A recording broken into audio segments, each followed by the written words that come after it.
નમસ્કાર. આજના વર્ચ્યુઅલ ક્લાસરૂમમાં આપ સૌનું હાર્દિક સ્વાગત છે.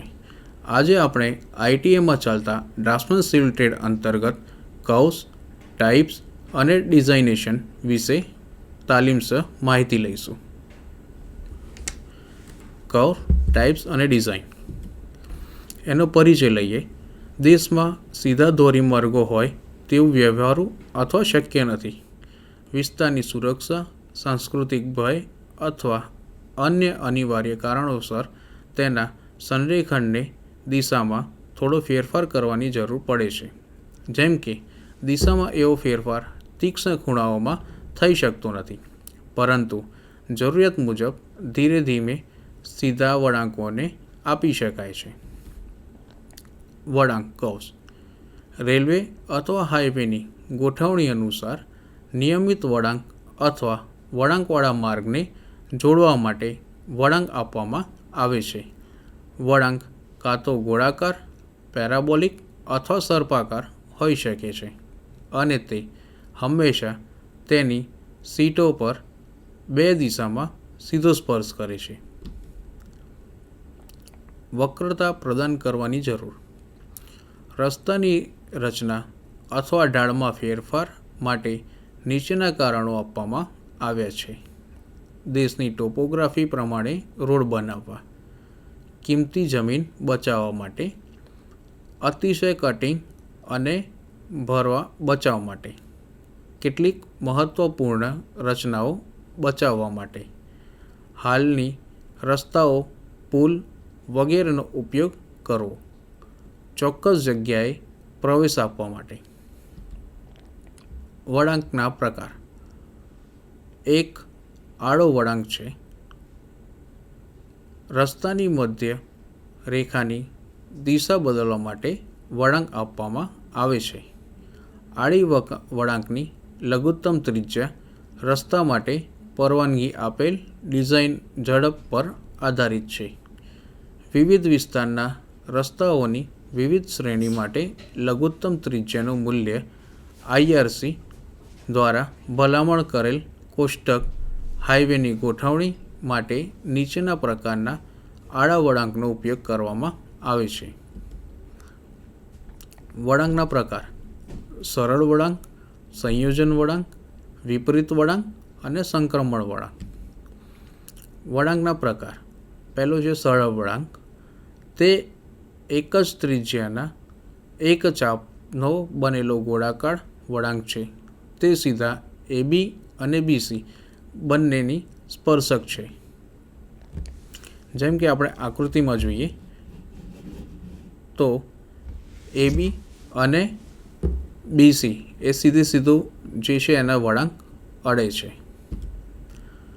વળાંકના પ્રકારમાં સંયોજન વળાંક. તે ગોળાકાર વળાંક દ્વારા જોડાય છે, જેમાં વિવિધ ત્રિજ્યાના બે અથવા વધુ સરળ વળાંકોની શ્રેણી એક જ દિશામાં વળે છે, જે આપણે આકૃતિમાં જોઈ શકાય છે. આ પ્રકારના વળાંકનો ઉપયોગ સખત ખડકો દ્વારા ભારે ધોવાણ અથવા ભરણ વગેરે ટાળવા માટે થાય છે. T1M અને MT2 એ ત્રિજ્યા R1 અને R2ના બે સરળ સીધા વળાંક છે અને Mની સામાન્ય સ્પર્શક છે. વળાંકના પ્રકારમાં ત્રીજું આપણે C જોઈએ, વિપરીત વળાંક.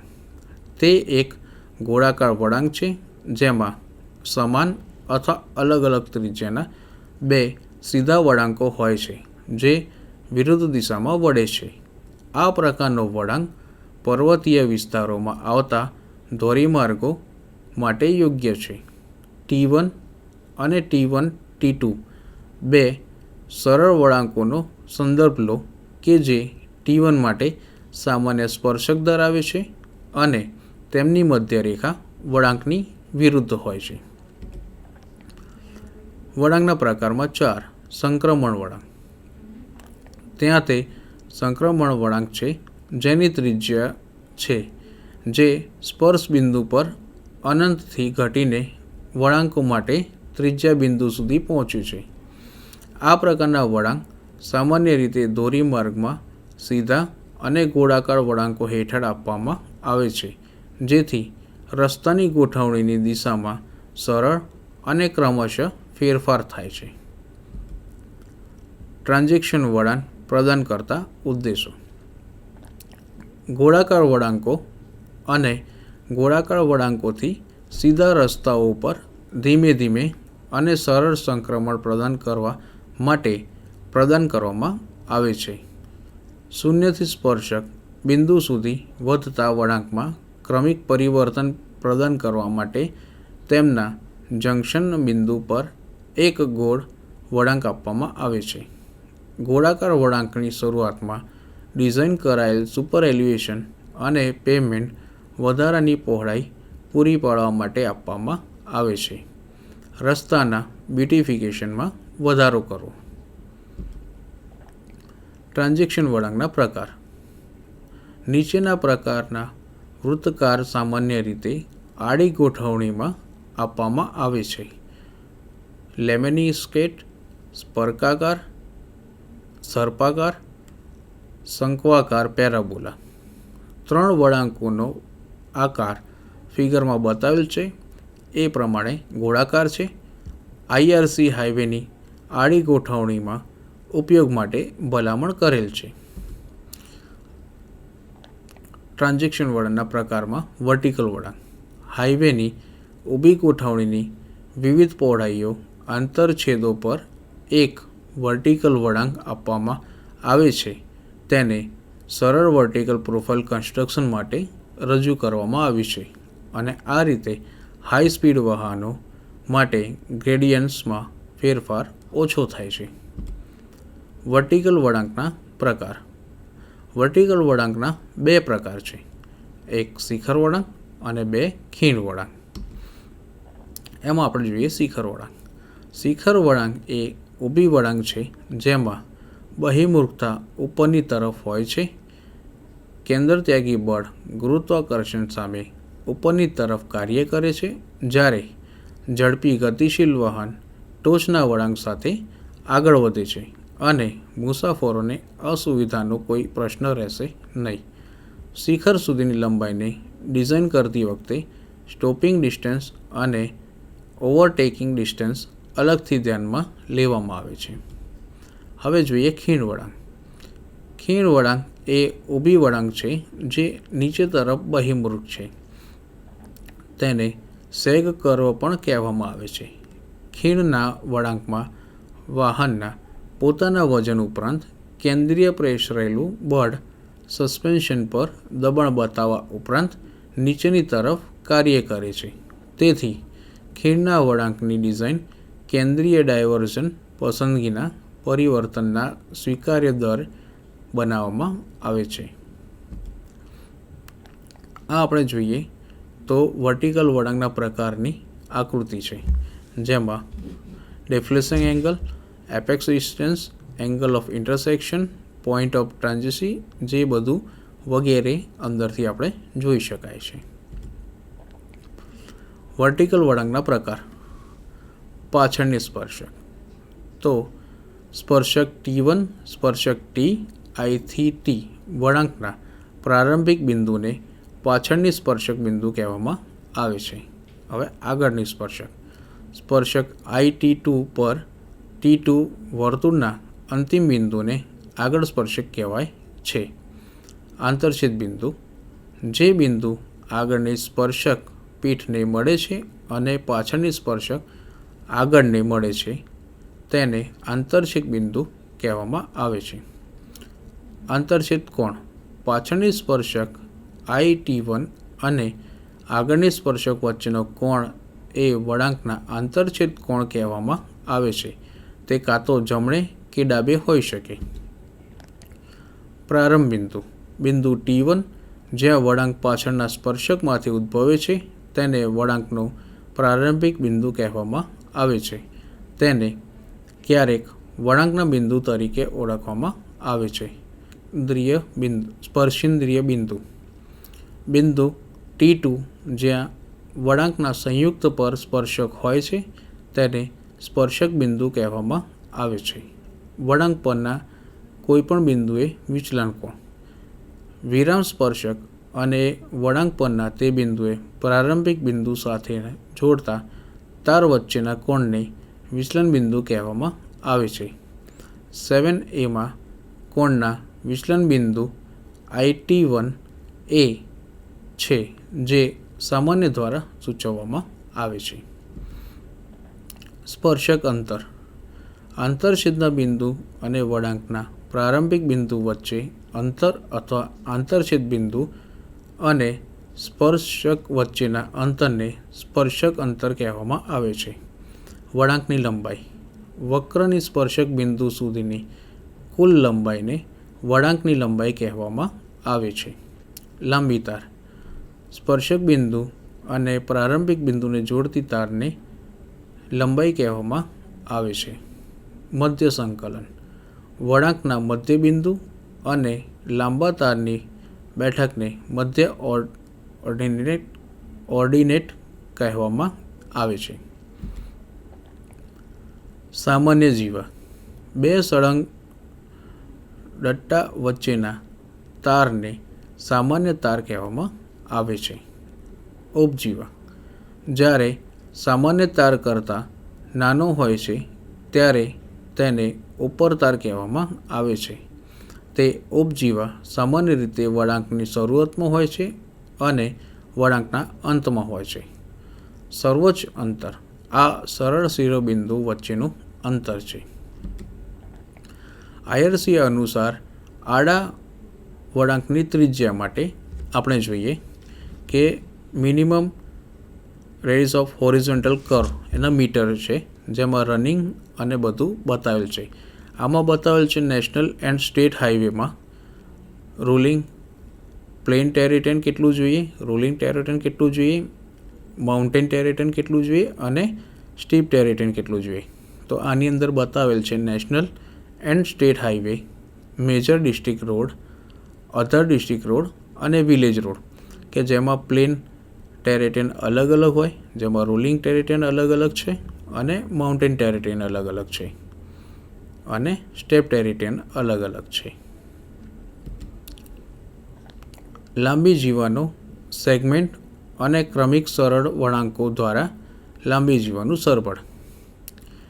એક સરળ ગોળાકાર વળાંક ક્યાં તો ત્રિજ્યા ફીટ અથવા મીટર સાંકળ અથવા વળાંકની ડિગ્રી દ્વારા નિયુક્ત કરવામાં આવે છે. આ સિસ્ટમ UK અને ઓસ્ટ્રેલિયામાં અપનાવવામાં આવી છે અને metre system United States of America, USA, Canada, France અને ભારતમાં અપનાવવામાં આવે છે. લાંબી જીવાનો સેગમેન્ટ અને ક્રમિક સરળ વળાંકો દ્વારા લાંબી જીવાનું સરભળ. વળાંકની ડિગ્રી ચાપ અથવા તારના આધારે વ્યાખ્યાયિત કરવામાં આવે છે. ચાપની વ્યાખ્યા કેન્દ્રીય ખૂણોથી ચાપની લંબાઈ અથવા 30 અથવા 20 મીટર વળાંકની ડિગ્રી દ્વારા વ્યાખ્યાયિત કરવામાં આવે છે. લાંબી જીવાનો સેગમેન્ટ અને ક્રમિક સરળ વળાંકો દ્વારા લાંબી જીવાનું સરભળ. આર્ક વ્યાખ્યાનો ઉપયોગ હાઈવેમાં થાય છે. રેલવેમાં જીવા વ્યાખ્યાનો ઉપયોગ થાય છે. એક સરળ ગોળાકાર વળાંકનું સુયોજિત કરવું. સુયોજિત કરવાનો અર્થ એ છે કે વળાંકની લંબાઈ સાથે સમાન અને અનુકૂળ અંતર પર જુદા જુદા બિંદુઓને સ્થિત કરવું. કોઈપણ વળાંક વચ્ચેનું અંતર, કોઈપણ બે અનુગામી બિંદુઓ વચ્ચેનું અંતર પેગ ઇન્ટરવલ કહેવાય છે. આ અવ્યવહારુ હોવાથી ચાપ સાથેના અંતરને સરળ બનાવવા માટે તેને સજીવો સાથે માપવામાં આવે છે.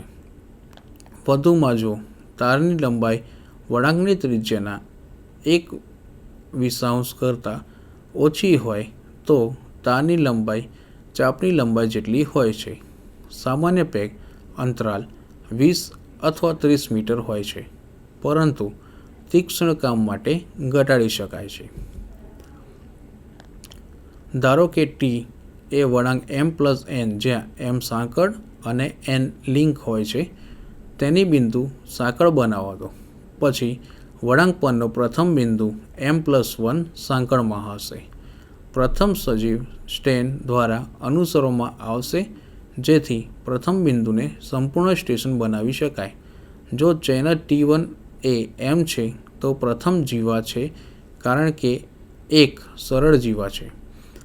છેલ્લો જીવ પેટા જીવા હશે અને તેની લંબાઈ વળાંકની લંબાઈ છે અને સાંકળના બિંદુ પરની સ્પર્શક T2 છે. ઉદાહરણ તરીકે ચેનજ Tને 1845.5 મીટર રહેવા દો. વળાંકની લંબાઈ 740 મીટર છે અને પેગનું અંતરાલ 30 મીટર છે. વળાંક પરના પ્રથમ બિંદુને સંપૂર્ણ સ્ટેશન બનાવવા માટે તે 1845.5 મીટરના ગુણાંકમાં વધુ 1860 મીટર લે છે. એટલે કે 30 મીટરની સાંકળ. આ પછી પ્રથમ જીવાની લંબાઈ 1860 - 1845.5 14.5 મીટર થશે. બાકીના વળાંકની લંબાઈ 740 - 14.5 725.5 મીટર થશે. પછી સમગ્ર જીવાની લંબાઈ 725.5 ભાગ્યા 30 24.183 24 + 5.5 થશે. તેથી અંતિમ સરવાળો 5.5 મીટર થશે. એક સરળ ગોળાકાર વળાંક સુયોજિત કરો. સરળ ગોળાકાર વળાંક સેટ કરવા માટેની પદ્ધતિઓ વ્યાપક રીતે રેખીય અને કોણીય પદ્ધતિ તરીકે વર્ગીકૃત કરવામાં આવે છે. અગાઉની પદ્ધતિમાં ફક્ત પેન અથવા ટેપનો ઉપયોગ કરવામાં આવે છે અને કોઈ ખૂણો માપવા ઉપકરણનો ઉપયોગ થતો નથી. પછીની પદ્ધતિમાં થિયોડોલાઇટ જેવા એંગલ માપનાર ઉપકરણોનો ઉપયોગ સાંકળ ટેપ વગર થાય છે. કોણીય પદ્ધતિઓ પસંદ કરવામાં આવે છે કારણ કે તે વધુ સચોટ છે.